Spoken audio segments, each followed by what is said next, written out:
Au cœur de la capitale algérienne, celle par qui Alger était la Blanche, la Casbah, la citadelle en arabe.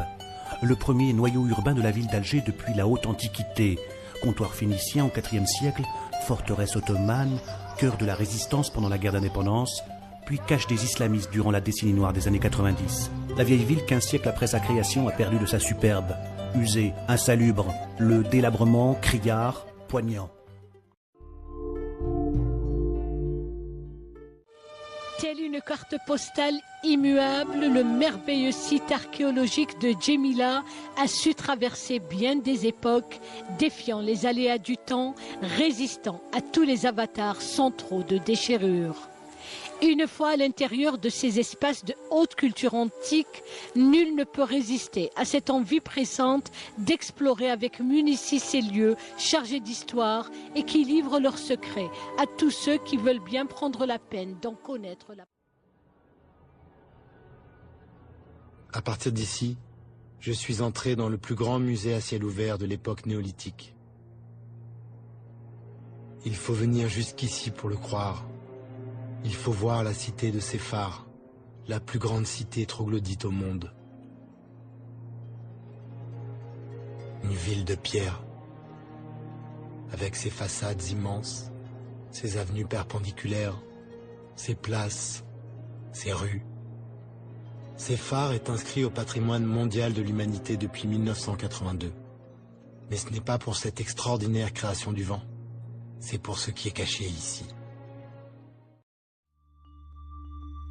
Depuis la fin du Xe siècle, le Maghreb central était occupé par la dynastie ziride, vassaux et lieutenants des Fatimides. En 1004, Ahmad ibn Boulougine fut envoyé dans l'ouest pour pacifier la région. En échange, il reçut la ville de Achir, le Maghreb central et toutes les villes qu'il soumettrait. C'est dans les monts des Mahdides, dans un vaste cirque entouré de versants escarpés, que Ahmad, fort de ses succès, fonda en 1007 la Kala, véritable ville forteresse, capitale des Hammadides. La ville coloniale romaine de Timgad. Les vestiges d'une ville romaine ont été découverts enterrés dans le sable du nord de l'Algérie en 1881. La ville, connue sous le nom de Timgad, a été retrouvée exactement comme elle avait été laissée il y a 2000 ans. De nombreux monuments romains avaient été construits pour montrer la puissance et la prospérité de l'Empire romain. Timgad était l'incarnation de la puissance romaine, mais elle existe aussi pour un autre objectif politique caché.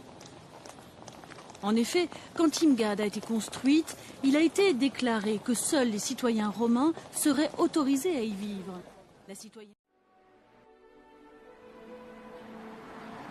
La présence humaine de cette région remonte au paléolithique, berbère, phénicien, romain et jubien. On laissé des traces tangibles attestées par de nombreuses ruines que l'on peut encore voir à nos jours.